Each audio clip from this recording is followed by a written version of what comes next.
আপনি কি প্রতিনিয়ত শর্ট ভিডিও আপলোড করে যান কিন্তু ভিউজ আসছে না? প্রথমে 1-2টা ভিউজ, তারপর কোনো ভিউজ আসছে না, এবং যদিও ভিউজ আসে তারপর 2-1 দিন পর সেই ভিউজগুলো থেমে যায়।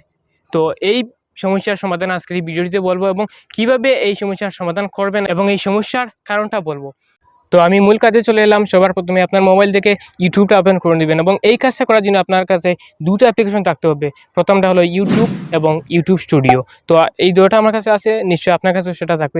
প্রথমে আমি ইউটিউবটা ওপেন করে নিলাম। তারপর এখান থেকে নিচে যে প্লাস আইকনটি রয়েছে সেই প্লাস আইকনে একটা ক্লিক করব, এবং আমি যদি শর্ট ভিডিও আপলোড করি এখান থেকে শর্ট সিলেক্ট করবো, এবং যদি আমি লং ভিডিও আপলোড করি তাহলে এখান থেকে তো যেহেতু আমি শর্ট ভিডিও আমি এখান থেকে যে কোনো একটা ভিডিও সিলেক্ট করে নিলাম।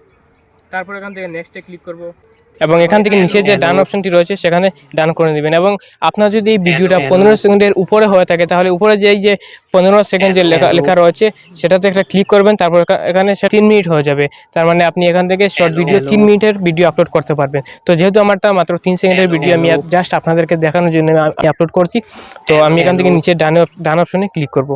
তারপর এখান থেকে এই যে উপরে এড সাউন্ড অপশনটি রয়েছে, এই এড সাউন্ডে ক্লিক করে আপনি যদি কোনো মিউজিক অ্যাড করতে চান বা কোনো সং বা কোনো গজল যে কোনো সাউন্ড যদি অ্যাড করতে চান, তাহলে এখানে এই যে এড অপশনটি রয়েছে এড সাউন্ড, এই এড সাউন্ডে ক্লিক করে আপনি যে কোনো সাউন্ডটা অ্যাড করতে পারবেন। তারপর আমি এখান থেকে এই যে নিজের নেক্সট অপশনটি রয়েছে সেই নেক্সট অপশনে একটা ক্লিক করব। তো এখানে লেখা রয়েছে যে অ্যাড ডিটেলস, মানে এই ভিডিও সম্পর্কে আপনাকে কিছু ডিটেলস দিতে হবে।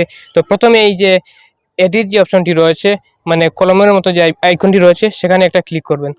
তো এই আইকনে ক্লিক করার পর এরকম একটা ইন্টারফেস শো করবে। এখান থেকে নিচে আপনি সিলেক্ট করবেন যে আপনার এই ভিডিওর থাম্বনেলটা সিলেক্ট করবেন, মানে ভিডিওটা শুরু হওয়ার আগে যে পার্টটা আপনাকে দেখায় সেটাকে থাম্বনেল বলে, এটা সবাই জানে। তো এখান থেকে নিচে যে দেখবেন ফটোর মতো কিছু অপশন থাকবে, সেখান থেকে যে কোনো একটা সিলেক্ট করবেন, মানে যেটা এখান থেকে সিলেক্ট করবেন সেটা আপনার ভিডিওর শুরুতে দেখাবে। তো আমি এখান থেকে এই ভিডিওর মধ্যে তেমন কিছু নেই, যে কোনো ইন্টারেস্টিং ব্যাপার নেই যে আমি এখান থেকে থাম্বনেল সেট করব। যেহেতু আপনাদেরকে দেখাচ্ছি সেহেতু আমি এখান থেকে আর কোনো কিছু সেট করছি না। তো আপনার যেটা ভালো লাগবে, যেটা থাম্বনেল অ্যাড করতে চান এই শর্ট ভিডিওর মধ্যে, তো এখান থেকে যে কোনো এক জায়গায় রেখে দিবেন। তারপর উপরে যে ডান অপশনটি রয়েছে, মানে শুদ্ধ যে অপশনটি রয়েছে সেখানে একটা ক্লিক করবেন। তারপর এই যে ক্যাপশন ইওর শর্ট, মানে এই ভিডিও সম্পর্কে, এই শর্টসের সম্পর্কে যে কোনো একটা ক্যাপশন দিবেন। তো আমি একটা ক্যাপশন দিয়ে দিলাম, আপনার ভিডিও সম্পর্কে যে কোনো একটা ক্যাপশন দিবেন। তো আমি এখান থেকে তারপর হ্যাশট্যাগ দিতে হবে। হ্যাশট্যাগ দিতে হলে প্রথমে হ্যাশট্যাগটা ক্লিক করবেন, তারপর আমি দিয়ে দেবো শর্টস, হ্যাশট্যাগ শর্টস, তারপর আবার হ্যাশট্যাগ ক্লিক করে দিয়ে দেবো ভাইরাল। আপনার যে কোনো কিছু শর্টস হ্যাশট্যাগ দিতে পারেন। হ্যাশট্যাগ দিলে ভিডিওটা ভাইরাল হওয়ার সম্ভাবনাটা বেশি থাকে। তো আমি আরেকটা হ্যাশট্যাগ দিব ইউটিউব। তারপর এই যে আনলিস্টেড যে অপশনটি রয়েছে, ভিজিবিলিটি যে অপশনটি রয়েছে, সেখান থেকে আপনি আনলিস্টেডটা সিলেক্ট করে দেবেন। কারণ পাবলিক যদি সিলেক্ট করেন তাহলে এখান থেকে ভিডিওটি আপলোড হওয়ার সঙ্গে সঙ্গে মানুষের কাছে চলে যাবে, মানে আপনার সাবস্ক্রাইবারের কাছে চলে যাবে। এবং হয়তো সাবস্ক্রাইবাররা এই সময় অ্যাক্টিভ থাকেন না, সেই জন্য ভিডিওতে ভিউজ আসবে না। এবং যদি ভিডিও আপলোড করার সঙ্গে সঙ্গে যদি ভিউজ আসে না, তার মানে ইউটিউব বুঝে নেবে যে আপনার চ্যানেলের, আপনার ভিডিওতে তেমন কিছু নেই যে দর্শক আপনার ভিডিও দেখবে। সেই জন্য ইউটিউব আপনার ভিডিওগুলো সাজেস্ট করবে না, আপনার ভিডিওগুলো রিচ ডাউন হয়ে যাবে, এবং আপনার চ্যানেলের রিচও ডাউন হয়ে যাবে। তো এমন সময় আপনি ভিডিও আপলোড করবেন যখন আপনার সাবস্ক্রাইবাররা অ্যাক্টিভ থাকতে পারে, যেমন সকাল 6টা থেকে 7টার ভিতরে বা 7:30টার ভিতরে, এই টাইমে একটা আপলোড করবেন, এবং বিকেল 6টা-7টার সময় একটা ভিডিও আপলোড করবেন। আর দিনের বেলা আপলোড করবেন না, কারণ এই সময় মানুষ মোবাইল কম দেখে, সেই জন্য আপনার ভিডিওতে ভিউজ কম আসতে পারে। সেই জন্য বিকালের দিকে বা সকালের দিকে ভিডিওটা আপলোড করবেন। তো এখানে যে আনলিস্টেড যে অপশনটি রয়েছে, আনলিস্টেড করে আপলোড দিবেন, কারণ পাবলিক করে দিলে তো সেটা বলে দিলাম। এরপর নিচে যে অপশনটি রয়েছে শিডিউল, এই যে শিডিউল যে অপশনটি রয়েছে, শিডিউলে যদি আপনি সিলেক্ট করে যে কোনো টাইমে বা যে কোনো তারিখে ভিডিও আপলোড করতে পারেন। তো আমি এখানে শিডিউলে ক্লিক করলাম। তারপর এই যে দেখতে পাচ্ছেন জানুয়ারি, এই যে অপশনটি রয়েছে সেখানে একটা ক্লিক করব। ক্লিক করার পর আপনি যে কোনো তারিখে সিলেক্ট করতে পারেন। তো প্রথমে দেওয়া আছে 2026, মানে 2026-এর কত তারিখে আমি ভিডিও আপলোড করব। তো আমি যদি 20 তারিখে ভিডিও আপলোড করতে চাই তাহলে 20টা সিলেক্ট করব, তারপর ওকেতে ক্লিক করব। তারপর এখান থেকে টাইমটা সিলেক্ট করব, কটার সময় ভিডিওটি আপলোড হবে। তো আমি ধরে নিলাম 3টা ভিডিও 5টার সময় 6টার সময় আপলোড হবে, এবং এম দিবেন, সকাল হলে এম দিবেন, এটা তো সবাই জানে, বিকাল হলে পিএম দিবেন। তো তারপর ওকে করে দিলাম এবং ব্যাকে চলে আসলাম।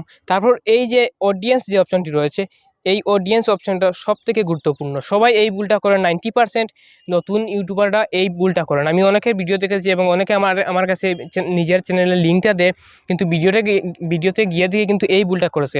কারণ এখানে কারণটা হচ্ছে, আমি দেখে দিই, এখানে যদি ক্লিক করি তাহলে উপরে দেওয়া আছে yes is made for kids. তার মানে এই ভিডিওটা বাচ্চাদের উদ্দেশ্যে তৈরি করা হয়েছে বা বাচ্চাদের দেখার জন্য ভিডিওটি তৈরি করা হয়েছে। যেহেতু আমরা এই ভিডিওগুলো বাচ্চাদের জন্য তৈরি করছি না, সেই জন্য আমি নিচের অপশনটি সিলেক্ট করব। সেখানে লেখা আছে no it's made for kids, no it's not made for kids, তার মানে এটা বাচ্চাদের জন্য নয়। এই অপশনটা সিলেক্ট করবেন না। যদি উপরের অপশনটা সিলেক্ট করেন তাহলে কিন্তু কোনো সাবস্ক্রাইবের কাছে নোটিফিকেশন যাবে না এবং ভিডিওতে ভিউজ কম আসবে। তো নিচের অপশনটা সিলেক্ট করব, তারপর ব্যাক অপশনে চলে আসবো এবং এই যে রিলেটেড ভিডিও যে অপশনটি রয়েছে, রিলেটেড ভিডিওর অপশন কিন্তু সেই অপশনটা খুবই গুরুত্বপূর্ণ। এখানে যদি আপনার যে কোনো লং ভিডিও আপলোড করা থাকে আপনার চ্যানেলে, তাহলে এই অপশন রিলেটেড ভিডিওতে ক্লিক করবেন এবং যে কোনো লং ভিডিও বা শর্ট ভিডিও সেই চ্যানেলের সেই ভিডিওগুলোতে কিন্তু ভিউজ আনতে পারবেন। তো আমি এখান থেকে যে কোনো একটা ভিডিও সিলেক্ট করে নিলাম, কারণ এই ভিডিওর নিচে একটা অপশন থাকবে, সেখানে ক্লিক করলে কিন্তু অন্য ভিডিওতে চলে যাবে। তো তারপর নিচে যে ইনভাইট এ কোলাবোরেটর যে অপশনটি রয়েছে, সেটা যদি চান কাউকে কোলাবোরেশন দিতেন আর সে যদি অ্যাকসেপ্ট করে তাহলে সেটা তো ভালো কথা, আর এটাতে আমি বলতে যাচ্ছি না, এখানে তেমন কিছু নেই। তারপর কমেন্টস যে অপশনটি রয়েছে সবার নিচে কমেন্টস অন দেওয়া আছে, আপনারটা বেশিরভাগ দেখা যায় অফ থাকে, তো আমি এখান থেকে অন করে নিলাম এবং অফ যদি থাকে তাহলে অনে ক্লিক করবেন, তারপর ব্যাকে চলে আসবেন, তারপর এই যে নিচে যে আপলোড শর্ট যে অপশনটি রয়েছে সেখানে ক্লিক করে ভিডিওটা আপলোড করে নেবেন। তো ভিডিওটি আমার আপলোড হয়ে গেছে। এখন এখান থেকে আমার ওয়াইটি স্টুডিও অ্যাপসটি ওপেন করে নেবো। আপনার যদি সেটা ডাউনলোড করা না থাকে তাহলে সেটা প্লে স্টোরে গিয়ে ওয়াইটি স্টুডিও লিখে সার্চ করে সেটা ডাউনলোড করে নেবেন। তো আমি ওয়াইটি স্টুডিও অ্যাপসটি ওপেন করে নিলাম এবং এখানে আমার চ্যানেলটা এখানে শো করছে। বর্তমানে যে ভিডিওটি আপলোড করেছিলাম সেটা এখান থেকে বেছে নিতে হবে। তো এখানে এই ভিডিওটা পাওয়ার জন্য নিচে যে কন্টেন্ট অপশনটি রয়েছে সেই কন্টেন্টে যাব এবং বর্তমানে যে ভিডিওটি আপলোড করেছিলাম সেই শর্টসের উপর একটা ক্লিক করব। এই যে উপরে দেখতে পাচ্ছেন আমার এই শর্টসটা, তো এই শর্টসে একটা ক্লিক করব। তারপর এখান থেকে এই যে উপরে যে এডিট যে অপশনটি রয়েছে সেই এডিট অপশনে একটা ক্লিক করব। তো এখান থেকে আমার ভিডিওটিকে আবার কাস্টমাইজ করতে হবে। তো এই যে চ্যানেলটা প্রথমে যেটা ক্যাপশন দিবেন সেটা এখান থেকে কপি করে নেবেন, আর এই যে টাইটেলটি দিয়েছি সেটা কিন্তু কোনো কাজের নয়, একদম ফালতু দিয়ে দিলাম। তারপরে এই যে এর ডেসক্রিপশন যে অপশনটি রয়েছে এইটা এখানে ডেসক্রিপশনে ক্লিক করবেন এবং এই ক্যাপশনটা এখানে দিয়ে দিবেন।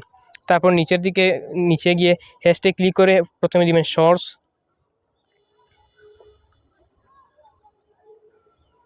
হ্যাশট্যাগ ক্লিক করে এখান থেকে কয়েকটা হ্যাশট্যাগ দিতে হবে। তো আমি দিলাম শর্টস, তারপর ট্রেন্ডিং, এরকম 5-6টা দিতে পারেন এবং এখান থেকে আমি দিয়ে দিলাম রোনাল্ডো। আপনি যদি যে কোনো কাউকে মেনশন করতে চান কারো চ্যানেল, তাহলে এখান থেকে @ ক্লিক করে ক্রিস্টিয়ানো রোনাল্ডো আমি তাকে মেনশন করে দিলাম। তারপর সুরজ রক্স মেনশন করে দিলাম, সেটা দিতে পারেন, না হলে কোনো সমস্যা নেই, এটা কোনো তেমন গুরুত্বপূর্ণ নয়। তো আমি এখান থেকে ডেসক্রিপশনে ব্যাকে চলে আসলাম। তারপর এখান থেকে এই যে সবার নিচে যে অপশনটি রয়েছে মোর যে অপশনটি রয়েছে, মোর অপশন মানে এখানে শর্টসের রিমিক্সিং এই অপশনগুলো অন করতে হয় বা কমেন্টস অন করতে হয়। তো এখানে ক্লিক করব। ক্লিক করার পর এই যে প্রথমে যে অ্যাড ট্যাগ যে অপশনটি রয়েছে সবথেকে গুরুত্বপূর্ণ এই ব্যাপারটা হলো অ্যাড ট্যাগ, মানে ভিডিও সম্পর্কে কিছু ট্যাগ দিতে হবে। তো আমার ভিডিও সম্পর্কে যদি আপনার ভিডিওটা ট্যাগ ভিডিও হয় তাহলে দিব ট্যাগ ভিডিও, তো আমি দিয়ে দিলাম ট্যাগ ভিডিও। তারপর এখান থেকে এই একটা ট্যাগ দেওয়ার পর কিন্তু এই যে নিচের যে অপশনটি রয়েছে এখানে নিচে চলে যাবেন, তারপর অন্যটা দিয়ে দিবেন। তো আমি দিলাম শর্টস। এখানে কিন্তু ডাবল ট্যাগ অ্যালাউ হবে না, তো একটা ট্যাগ একবার দিবেন। তারপর আমি আমার চ্যানেলের নামটা দিলাম, আপনি আপনার চ্যানেলের নামটা দিয়ে দিবেন। তো আমি দিয়ে দিলাম ট্রেন্ডিং শর্টস MZ। তারপর নিচে গিয়ে অন্য একটা যে কোনো একটা দিয়ে দেবো, মানে এরকম কয়েকটা ট্যাগ দিবেন যাতে আপনার ভিউয়ার্সরা আপনার ভিডিওগুলো সার্চ করে দেখতে পারে। তারপর নিচের দিকে যে ক্যাটাগরি যে অপশনটি রয়েছে, ক্যাটাগরি এটা খুবই গুরুত্বপূর্ণ। এই ক্যাটাগরিতে গিয়ে আপনার ভিডিও কোন ক্যাটাগরি সেটা সিলেক্ট করে দেবেন। যদি আপনার ভিডিও কমেডি হয় তাহলে এখান থেকে কমেডি সিলেক্ট করবেন। তারপর যদি এডুকেশনাল ভিডিও হয় তাহলে এডুকেশন সিলেক্ট করে দেবেন। যদি নাটক হয় তাহলে এখান থেকে এন্টারটেইনমেন্ট দিতে পারেন। যদি গান হয় তাহলে মিউজিক দিতে পারেন, বা যে কোনো ক্যাটাগরি আপনি সিলেক্ট করতে পারবেন। তো আমি যেহেতু আমার ভিডিওটা এন্টারটেইনমেন্ট দিয়ে দিলাম, তারপর ব্যাকে চলে আসব এবং সেখান থেকে এই যে কমেন্টসটা অন দেওয়া আছে এখানে কমেন্টসটা অন দেওয়া আছে, সেখানে কোনো ক্লিক করার কোনো দরকার নেই। এবং এই যে নিচে যে অপশনটি রয়েছে show how many viewers like this video, মানে এখান থেকে আপনার ভিডিওতে কতজন ভিউয়ার্স লাইক করছে সেই অপশনটা আপনি হাইড করে রাখতে চান না, সেগুলো মানুষকে দেখাতে চান, মানে আপনার ভিডিওতে কয়টা লাইক এসেছে। কোনো ভিডিওতে দেখা যায় যে 2 লাখ 3 লাখ লাইক এসেছে, তারপর বেশি লাইক দিয়ে কিন্তু মানুষ আপনার ভিডিওতে লাইক করে। আর যদি দেখে কম লাইক, তাহলে কিন্তু খুব কম মানুষে লাইক করে। যেহেতু সেই জন্য আমি আমার এই যে অপশনটা রয়েছে সেটা আমি বন্ধ করে দিলাম, মানে টিকমার্ক করবো না। মানে আমার ভিডিওতে কয়টা লাইক এসেছে মানুষ দেখতে পারবে না, 2টা হলে দেখতে পারবে না, 2 লাখটা হলেও কেউ দেখতে পারবে না। তারপর এখান থেকে ব্যাকে চলে আসবো এবং এখান থেকে যে সেভ অপশনটি রয়েছে সেখানে সেভ অপশনে ক্লিক করে ভিডিওটি সেভ করে দেবো। আর যখন আনলিস্টেড থেকে পাবলিক করবেন, তখন এই যে ভিজিবিলিটি যে অপশনটি রয়েছে এখানে ক্লিক করে এই যে পাবলিক যে অপশনটি রয়েছে পাবলিকটা সিলেক্ট করে দেবেন। তারপর ভিডিওটা এখন আপনার ভিউয়ার্সের কাছে চলে যাবে। তো এই ছিল আজকের ভিডিওটি যদি ভালো লাগে তাহলে অবশ্যই ভিডিওটিতে একটি লাইক করে চ্যানেলটি সাবস্ক্রাইব করবেন এবং আপনার মতামতটি কমেন্ট বক্সে জানিয়ে দেবেন। এবং আমি বর্তমানে খুবই কষ্ট করে ভিডিওটি করছি, সেই জন্য ভিডিওটি একটি লাইক করবেন। লাইক করলে একটু মোটিভেট হই। Thanks for watching.